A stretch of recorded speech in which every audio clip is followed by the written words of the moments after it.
आज हम अध्याय 1 के बारे में बात करेंगे। अध्याय 1 दो सेक्शन सम्मिलित करता है। सेक्शन 1 जो है संक्षिप्त नाम, विस्तार और प्रारंभ के संबंध में बताता है।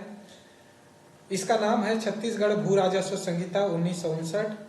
इसका विस्तार संपूर्ण छत्तीसगढ़ पर है, लेकिन इसका एक अपवाद है कि जो भारतीय वन अधिनियम 1927 के अंतर्गत जो आरक्षित या संरक्षित वन है उसके संबंध में यह लागू नहीं होता है। लेकिन इसके संबंध में भी लागू तब होगा जब वह धारा 59 से रिलेट करेगा। धारा 59 इसका अपवाद है। वन अधिनियम के अंतर्गत आरक्षित और संरक्षित वनों का अपवाद धारा 59 है। और यह जो लागू हुआ है यह बताया गया है कि यह उस तारीख से लागू होगा जो राज्य सरकार अधिसूचना द्वारा नियत करे। छत्तीसगढ़ के संबंध में 1 नवंबर 2000 से यह पूरे छत्तीसगढ़ में लागू होता है।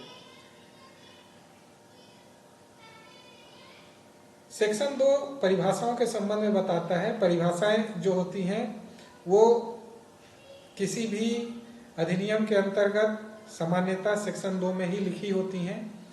परिभाषाओं यहाँ लिखने का अभिप्राय यह रहता है कि शुरुआती दौरान में ही सारी टेक्निकल जो वर्ड्स हैं उसको क्लियरिफाई कर दिया जाए ताकि आगे ये दिक्कत ना जाए। तो यहाँ आबादी के संबंध में एक ऐसा नगरेतर क्षेत्र का उल्लेख किया गया है जो कि उस ग्राम के निवासियों के निवास के लिए या उससे संबंधित प्रयोजनों के लिए समय समय पर आरक्षित किए जाएं। अर्थात आबादी से वह क्षेत्र अभिप्रेत है। इसका मीनिंग यह निकाला जाएगा कि नगर के बाहर का कोई क्षेत्र, नगर के बाहर का कोई क्षेत्र जो उसके निवासियों के निवास के लिए या उससे संबंधित प्रयोजनों के लिए आरक्षित या सुरक्षित किए जाते हैं, ऐसे क्षेत्र आबादी क्षेत्र कहलाएंगे। अर्थात अगर वो निवास कर रहे हैं उस प्रयोजन के लिए भी और निवास करने के लिए अगर वो सामान्यतः कुछ बाउंड्री करते हैं वो भी क्षेत्र आबादी क्षेत्र के अंतर्गत आएगा। इसके अंतर्गत ग्राम स्थल और गांव स्थान का भी इसी के अनुसार अर्थ निकाला जाएगा। इसके बाद बात आती है कृषि। कृषि के अंतर्गत यह कहा गया है कि वार्षिक और नियतकालिक फसलों को इसमें सम्मिलित किया गया है। वार्षिक और नियतकालिक फसलें सामान्यतः जो रबी की और खरीफ की फसलें होती हैं वो नियतकालिक फसलें होती हैं। कुछ वार्षिक फसलें होती हैं जो वर्ष भर जिनका उत्पादन होता रहता है। इसके अंतर्गत ये बताया गया है कि पान और सिंघाड़े जो सामान्यतः कृषि के अंतर्गत नहीं आते लेकिन पारंपरिक कृषि के अंतर्गत भले ना आते हों, लेकिन यहाँ पे इसको सम्मिलित किया गया है। और पान और सिंघाड़े की जो उपज है वो भी आपकी कृषि के अंतर्गत आएगी।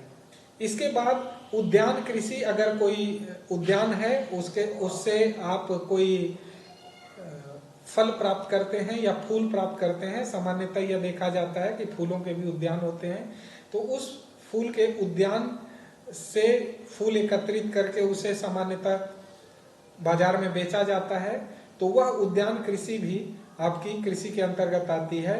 वाणिज्यिक वृक्षारोपण जो कि साल सागौन के सामान्यतः फल होते हैं, इसका उद्देश्य यह रहता है कि उस वृक्ष से लाभ कमाया जाए।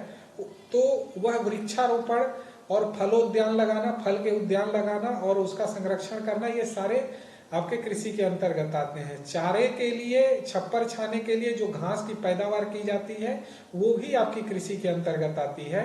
इसका तात्पर्य यह है कि कृषि के अंतर्गत ये सारे सम्मिलित होते हैं। इसके बाद आता है कृषि वर्ष। कृषि वर्ष के अंतर्गत ये आप समझ लीजिए कि जो डेट आपको याद रखना है वो 1 जुलाई का है। 1 जुलाई से ये माना जाएगा कि कृषि वर्ष प्रारंभ होता है। और कृषि वर्ष के बाद यह भी कहा गया है कि अगर राज्य सरकार अधिसूचना द्वारा अगर नियत करे तो यह तारीख चेंज भी हो सकती है, किंतु वर्तमान में राज्य सरकार ने ऐसी कोई अधिसूचना जारी नहीं की है। तो ये आप कह सकते हैं छत्तीसगढ़ के संबंध में कृषि वर्ष 1 जुलाई से प्रारंभ होता है। मंडल की यहाँ ज्यादा व्याख्या नहीं की गई है। मंडल से अभिप्रेत ये कहा गया है कि धारा 3 के अंतर्गत गठित जो राजस्व मंडल है, सामान्यतः किसी भी राज्य में राज्य के लिए एक राजस्व मंडल का गठन किया जाता है, उसकी चर्चा हम आगे करेंगे। धारा 3 के अंतर्गत उसके गठन के संबंध में प्रावधान किए गए हैं। तो मंडल एक बोर्ड होता है जिसमें एक से अधिक मेंबर होते हैं, वो आगे हम विस्तृत में चर्चा करेंगे। इसके बाद आता है वास्तविक कृषक। आखिर एक्चुअल कृषक क्या होता है, किसको कृषक मानेंगे, वास्तविक कृषक कौन होता है? तो इसके अंतर्गत ये बताया गया है, ऐसा कोई व्यक्ति जो भूमि पर स्वयं खेती करता है या जिससे युक्ति युक्त रूप से यह उम्मीद की जाती है, प्रत्याशा की जाती है कि वह स्वयं खेती करेगा। इसके अंतर्गत दो बात आती है, या तो वह स्वयं खेती करता है या तो उससे युक्ति युक्त से प्रत्याशा की जाती है, अर्थात उससे यह उम्मीद की जाती है कि वह स्वयं खेती करेगा।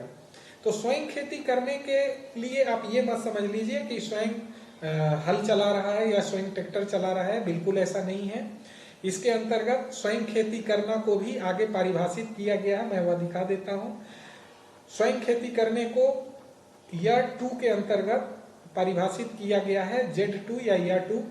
इसके अंतर्गत बताया गया है कि स्वयं के श्रम द्वारा खेती करना स्वयं खेती करना कहलाएगा। अपने कुटुंब के किसी सदस्य के श्रम द्वारा अगर कोई खेती करता है, मान लो मैं अपने बेटे के माध्यम से या अपने पिताजी के माध्यम से खेती कर रहा हूँ, तो यह भी स्वयं खेती करना कहलाएगा। इसके बाद ये कहलाता है कि ऐसी मजदूरी पर जो नगद या वस्तु के रूप में देय है किंतु फसल के अंश के रूप में देय नहीं है, सेवकों द्वारा यदि कोई खेती करता है तो वो ये कहा जाता है कि स्वयं खेती करता है। अर्थात मैंने कोई ऐसा सेवक रखा है जो मजदूरी पर, चाहे वह नगद हो चाहे वस्तु के रूप में, चाहे उसको अनाज दे दूं मैं, चाहे कुछ पैसे दे दूं, अगर मैंने ऐसा सेवक रखा है, उसकी मजदूरी तय की है कि आपको यह खेती करने के लिए इतनी मजदूरी मिलेगी, तो यह माना जाएगा कि वो खेती मैं स्वयं कर रहा हूं, वह स्वयं खेती करना के अंतर्गत आता है। या फिर अपने व्यक्तिगत पर्यवेक्षण के अधीन, अपने सुपरविजन के अधीन या अपने कुटुंब के किसी सदस्य के सुपरविजन के अधीन भाड़े के श्रमिकों द्वारा अगर कोई खेती करवाता है तो ये माना जाएगा कि वह स्वयं खेती करता है। इसके अंतर्गत आपको यह समझ लेना है कि स्वयं खेती करना मतलब स्वयं हल चलाना नहीं होता, चाहे वो आप अपने श्रम से कर लीजिए या कुटुंब के सदस्यों के श्रम से कर लीजिए या मजदूरी पर करवा लीजिए। लेकिन मजदूरी पर यहाँ एक अपवाद ये बताया गया है कि अंश के रूप में देय नहीं होना चाहिए। अंश के रूप में देय क्या होता है, सामान्यतः गांव में आप देखेंगे अधिया पे जो जमीन दे दी जाती है वो कहलाता है अंश के रूप में देय भूमि। जैसे मान लीजिए जो फसल उत्पादन होगा उसमें से अगर मैंने किसी मजदूर को कहा है कि आधा तुम रख लेना, तो ये कैसा मजदूरी हुआ, अंश के रूप में देय मजदूरी हुआ। तो यह मजदूरी स्वयं खेती करने के अंतर्गत नहीं आएगा। कब आएगा, जब मैंने उसे नगद रूप में या वस्तु के रूप में कोई पारिश्रमिक देना, मजदूरी देना उसको तय किया है, तो ये कहा जाएगा कि मैंने स्वयं खेती की है। अगर मैंने अपने सुपरविजन के अधीन या कुटुंब के किसी सदस्य के सुपरविजन के अधीन भाड़े पर कोई श्रमिक रखा है जो खेती करता है, तो ये माना जाएगा कि मैंने यह खेती स्वयं की है। इसके बाद हम वहीं आ जाते हैं शुरू में कि वास्तविक कृषक, उम्मीद है आप समझ गए होंगे। वास्तविक कृषक ऐसा व्यक्ति जो स्वयं खेती करता है या उम्मीद की जाती है कि वह स्वयं खेती करेगा। इसके बाद सहकारी सोसाइटी की बात आती है। सहकारी सोसाइटी के अंतर्गत राज्य के अंतर्गत जो रजिस्ट्रीकृत सोसाइटी होती है, राज्य में प्रवृत्त विधियों के अंतर्गत, तो ऐसी सोसाइटी जो रजिस्ट्रीकृत है वो सहकारी सोसाइटी कहलाएगी। यह सोसाइटी कैसी होनी चाहिए, तो यहाँ यह बताया गया है कि राज्य के क्षेत्र में जो प्रवृत्त विधियां हैं उसके अधीन रजिस्ट्रीकृत सोसाइटी होनी चाहिए, वैसी सोसाइटी सहकारी सोसाइटी कहलाएगी। जैसे आप देखेंगे कि जो देवभोग आप घी खरीदते हैं, दूध खरीदते हैं, और कई जगह सांची चलता है, सुधा चलता है, ये सारी सोसाइटियां जो हैं दूध उत्पादन का काम करती हैं, लेकिन ये उस राज्य के लिए, उस राज्य के अंतर्गत रजिस्ट्रीकृत सोसाइटी हैं, इसलिए वो सहकारी सोसाइटी के अंतर्गत आती हैं। इसके बाद बात आता है सरकारी वन की। सरकारी वन के अंतर्गत जो वन अधिनियम 1927 है, उसके उपबंधों के अनुसार यदि कोई आरक्षित या संरक्षित वन है, केवल आरक्षित और संरक्षित वन जो कि भारतीय वन अधिनियम के अंतर्गत सम्मिलित किए गए हैं, वही सरकारी वन की श्रेणी में आते हैं। इसके बाद आता है आपका सरकारी पट्टेदार। सरकारी पट्टेदार जैसे आप यह समझ लीजिए, एक प्राइवेट पट्टेदार होता है जो आपकी जमीन एक निश्चित मूल्य पे निश्चित अवधि के लिए धारण करता है और यह तय रहता है कि उस भूमि के संबंध में आपको कितना वह पारिश्रमिक देगा या फिर कितना आपको मूल्य चुकाएगा। उसी तरह सरकार से जो पट्टा लिया जाता है, जो आदमी सरकार से पट्टा लेता है, वह सरकारी पट्टेदार कहलाता है। ऐसा मोटा मोटी आप इस संबंध में समझ लीजिए। आगे इसके संबंध में डिटेल में चर्चा करेंगे। यहाँ यह बताया गया है कि वह व्यक्ति जो राज्य सरकार के द्वारा धारा 181 के अंतर्गत भूमि धारण करता है, वह सरकारी पट्टेदार कहलाता है। धारा 181 आगे चर्चा की जाएगी। अर्थात राज्य सरकार से जो भूमि धारण करता है पट्टे के अधीन, वह सरकारी पट्टेदार की श्रेणी में आता है। इसके बाद बात आता है खाते की। तो जो खाता होता है, वो खाता आप बैंक अकाउंट मत समझिए। यहाँ खाता से तात्पर्य एक भूमि का टुकड़ा है। भूमि का ऐसा टुकड़ा, ऐसा भूमि खंड अभिप्रेत है जो भू राजस्व पृथक रूप से जिस पे निर्धारित किया जाता है। ऐसा भूमि का टुकड़ा जिस पर पृथक रूप से भू राजस्व निर्धारित किया जाता है और एक ही भूस्वामी के अधीन वह धारित किया गया है, एक ही उसका मालिक है। तो ऐसा भूमि का टुकड़ा जिस पे भू राजस्व पृथक से निर्धारित किया जाता है और एक ही भूस्वामी के अधीन धारित है, वह क्या कहलाएगा? खाता कहलाएगा। और इसके अंतर्गत कृषक द्वारा धारित भूमि के संदर्भ में कोई ऐसी भूखंड जो भूमि के स्वामी से एक पट्टे के अधीन या एक संवर्ग के शर्तों के अधीन धारित की गई है, वह भी खाता कहलाएगी। यदि कोई पट्टा के अधीन एक भूमि धारण करता है तो वह भी जितनी भूमि धारण करता है एक संविदा के अधीन, एक पट्टे के अधीन या उससे संबंधित शर्तों के अधीन जो भूमि धारण करता है, वह भूमि का जो टुकड़ा कहलाएगा वो खाता कहलाएगा। इसके बाद बात आती है सुधार की। सुधार यानी इम्प्रूवमेंट, सामान्य रूप से जो आप समझते हैं वही सुधार है, लेकिन इसके संबंध में यह सुधार भूमि के संबंध में यहाँ कहा गया है। परिभाषा यहाँ जो दी गई है वो भूमि से संबंधित है। यहाँ यह कहा गया है सुधार से किसी खाते के संदर्भ में, जो खाता अभी हमने आपके ऊपर में चर्चा किया, इस खाते के संबंध में यह अभिप्रेत है कि कोई ऐसा कर्म, ऐसा संकर्म यानी कोई ऐसा कार्य जिससे खाते के मूल्य में तात्विक वृद्धि होती है, जिससे खाते का मूल्य बढ़ जाए। अगर कोई ऐसा कार्य किया जाता है जिससे उस भूमि का मूल्य बढ़ जाता है या उस भूमि के लिए उपयुक्त है तथा उस प्रयोजन के लिए संगत है, उससे संबंधित है, जिसके लिए खाता धारित है, और यदि कोई ऐसा कार्य न किया जाता तो उसके फायदे के लिए निष्पादित जो किया गया है वो नहीं होता, फायदाप्रद नहीं बना होता। अर्थात कोई ऐसा भी सुधार किया जाए उस खाते के संदर्भ में जिससे उसके मूल्य में तात्विक वृद्धि हो जाए और वह कार्य उस खाते के प्रत्यक्ष फायदे के लिए किया गया है। अगर वह कार्य ऐसा है जिससे उस भूमि को लाभ हो रहा है, उसके मूल्य में वृद्धि हुई है, तो यह कहा जाएगा कि उस भूमि में सुधार किया गया है।